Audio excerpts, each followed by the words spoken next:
So for an architect, how Yeah. long does the planning process usually take? So it kind of it varies for bigger to smaller projects, but ideally, I think it's about 8 weeks maximum for a regular project, right? But when Yeah. it becomes more complex, you're looking towards a maximum of 13 weeks because it does take time to look into the history. That's the thing, especially in the country where we're in, understanding the history of the buildings around you and trying to respect it as much as possible, still because they hold that value. You don't want to just build anything out of a whim. You want to always respect the boundaries and the plan the city has set. So it take a bit longer for more challenging projects, but ideally about 8 weeks to get a project going. Um, at 8 weeks at the maximum. The more you follow these rules of understanding the history, sort of the shorter time it takes to approve, because the planning committee can tell that you've already respected the boundaries and you're still sort of building within the boundaries, innovating within the boundary, and then they're more likely to grant you permission sooner. So I'd say maximum 8 weeks for regular projects, 13 weeks at least for much more complex and challenging things. Hope that Brilliant, helps. brilliant. No, that's good. It's good Yeah, because obviously planning ahead is the key factor of everything, isn't it? yeah, Especially always, especially always. yourself being an architect. Obviously, it's Yeah, more than just getting the blueprints ready and everything. And oh, we got to do this. This has got to go there. That's got to go there. This entrance. There's the fire exit. It does take time because you have to be very very careful, don't you? yeah. It's interesting. Like lots and lots of projects I've done happen in my head way before I touch paper. Yeah. Way before I put anything on the paper, I probably thought about it probably to 70%. So that when you're actually doing the work, the thinking has already been done and the planning. That's why I say about it being you. When you sort of live within this space, within this realm, it's like I said, method acting. You're constantly in that mind state of this person or this project you want to be in. You're constantly thinking about it. You've seen how the world affects that idea. So when you come to designing, you've already gathered so much information and ammo. It just becomes such a beautiful process because now you're just sort of synthesizing these things you've done before, and you're just going quite smoothly. So yeah, planning so crucial. Oh, that's a good answer, that is, Joseph. And Thank and you. so far, what is your? Do you have like top three favorite projects you've worked on? Top three favorite. Wow.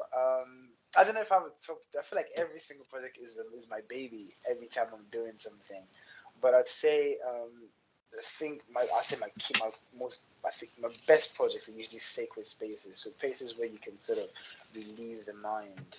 For me, I think meditation should be such an important part of everyday life, and spaces that sort of attest to meditation, sort of clearing of the mind.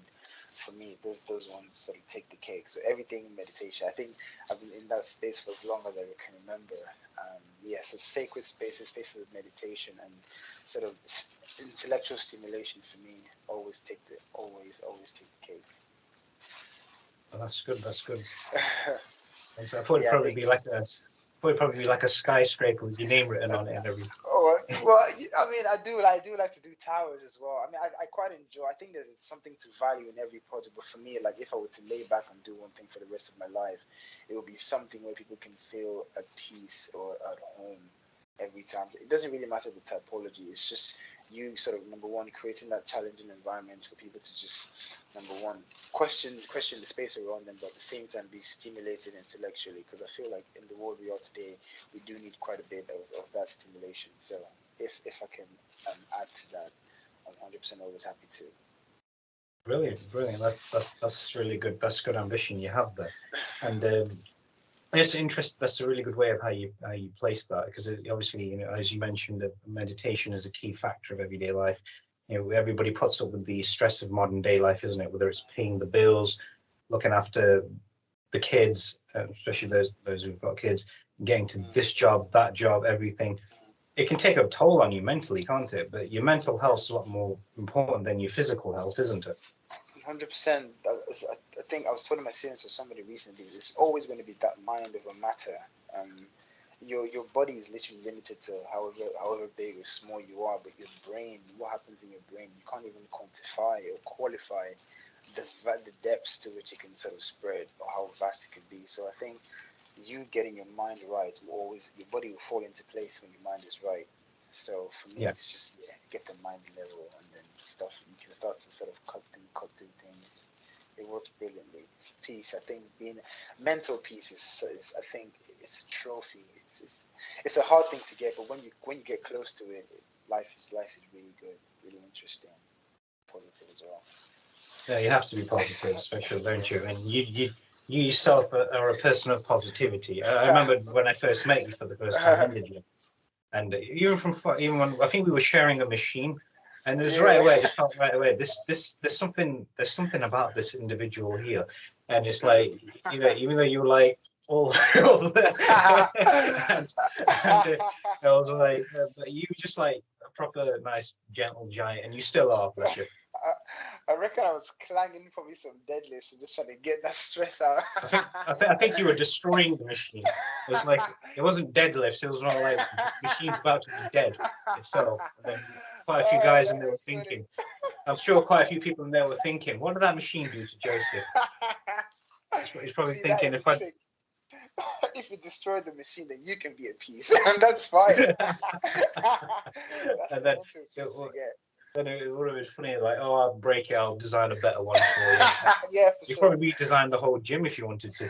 Oh, that would be actually. I did quite think of that. How would I design the gym in today's world? I mean, maybe coming soon. You see soon. That should be an interesting piece to work on. That That would would be be quite interesting. interesting Yeah. project. I guess when you design your home gym, it'll be like bedroom, bathroom, kitchen, gym. I was just thinking, during quarantine, right? That's quite a funny thing. I got these little dumbbell weights or whatever, and I moved everything to the side, like all my Yeah, beds. That's all secondary stuff. I needed that space there to put all these weights. I think that was what got me through the quarantine for the most bit, to be honest. So probably you're right. You have a little bed, like a one bed or something, and then you get like how literally 10 times the size of the living area would just be a gym, because exactly. that's where Yeah, the magic happens. I reckon I've probably actually you're the seen. same as Uh, well. maybe, yeah, but it's really fun to actually. Yeah, I'm not gonna lie, you're right, but it's actually a lot more fun when you're outside socializing with people in the gym. Where it's like even when you just like walk up to someone and say, "Hey, how you doing? How's life? How's Yeah. work today? How's uni?"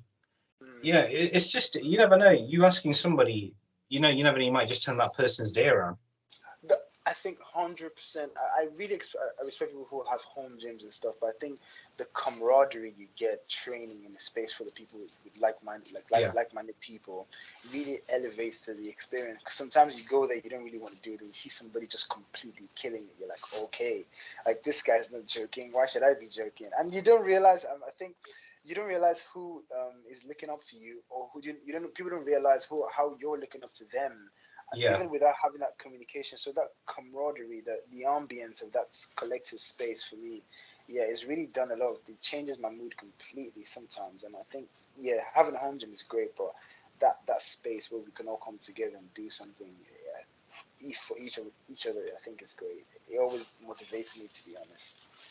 And It yeah, does. It does. I mean, like as you mentioned earlier on about meditation, mm, the gym is a form of meditation. It's not just about lifting weights, getting strong, putting mass on, or running on the treadmill or anything. It helps you fight depression, stress, yeah, anxiety, and everything. yeah, It, yeah. it does all that for you, doesn't it, Joseph? Yeah, I know a couple of people who tell me, yeah, they have a bad day, they go to the gym, everything is so much better. It's like you have a bad day, you meditate, everything is so much better. It's just little bits where you sort of get out of yourself, do something else. It always increases your endorphins. You feel a lot.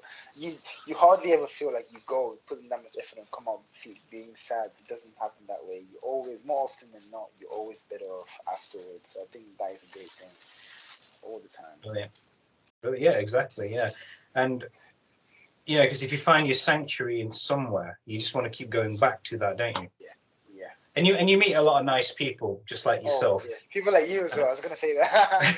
You see people like I see Addy in the gym. Oh yeah, this is great. My guys here, like like the family is here, so everything's cool and it's lovely. it feels like a big family because Yeah, I can remember watching a lot of old bodybuilding documentaries that were filmed back in the 70s. And yeah, that one thing they would always say is that we would eat together, train together, party together. We were like a big family. They would all yeah. meet up at 6 o'clock in the morning, do the first session, go and eat lunch, go back and do a second session, go and eat again, then go back and do a third session, go back and eat again. But I And think that that's was it. literally that is it. I think whenever I move to a new city, I think I make the first friends in the gym that I go to because they see Yeah, me often, and then from that, hey bro, can I spot you? How many sets you got? You just start getting into conversation, and then you meet lifelong friends, and I think it's a fantastic thing. exactly. Yeah, because you're all part of the same mindset, and you're all there for the exact same reason. Yeah, Definitely. So, what made you want to become a lecturer? what made me come out? Well, that wasn't the actual original plan, to be honest. That was the To be honest, I just finished my master's degree, and I was working another job, and a friend of mine who is a lecturer and who's a very dear friend of mine who has been teaching me for quite a number of years, like messaged me saying how am I doing, what am I up to. I literally told him I was about to go into a job sort of working around art, and then he said come teach. I was like, yeah, why not? Like, why not? Like How's it? I'm always schooling someone one way or the other. I might as well do it and actually try to obviously spread this information to someone. I think where I Yeah, realized where I reckon I'll be good at it is like every time I got a chance, I see someone that's a bit younger than me doing the same course. You always want to give them like, oh, do this better. This could be better. This could help you. This could help you. And you just find you're constantly doing this thing, telling people, just trying to elevate people, because when you elevate people, you elevate the course as well, you elevate the discipline. And I think for me, it's literally been part of my whole life. From when I was second year till the first year, do this better. You always want people to learn from your mistakes. For me, it's so important that if I've done something wrong, get the next guy to not do it wrong. And then, yeah, that was it. I got called. He said, yeah, he said, come teach. I was like, yeah, when do I start? When do I start? that's I literally, I was in a train two days later. I was in a train 2 days later. Came down to the city for like a month. Didn't even have a place. I was going to school, like hopping through spaces just till I got a place. But yeah, that was it. I got a call and then took the call. End of story. exactly. So, where were you And it's been traveling here in from? since. So I was traveling in from London. So I was in Oxford at first for masters, and I lived in London for a bit, and then from London I sort of came back down here. I was like, yeah, let's go do it. And that was it. Not only could you teach, but you could make good money on the side of it as well. I mean, yeah, 100%. It's always That's what I'm saying. It's always great to do something you like and not even think about the money. I Yeah, think exactly. Yeah. it's a fantastic space to be in. I mean, of course, because like obviously to people who are doing things for like with passion, and again, like yourself as a lecturer and a podcaster, or any profession somebody wants to go down to, yeah, the money will come eventually. But it's about putting that passion into that thing first, isn't it? In order for it to blossom into maybe the 100%. cash will come down along the way. Yeah, it's that energy never lies. Energy never lies. Like, so Yeah, the that's energy you true. put in will always. Yeah, I see people doing stuff that they did 10 years ago, like, being manifested 10 years later just because they carried on with that same energy. It's like, for example, Kanye West.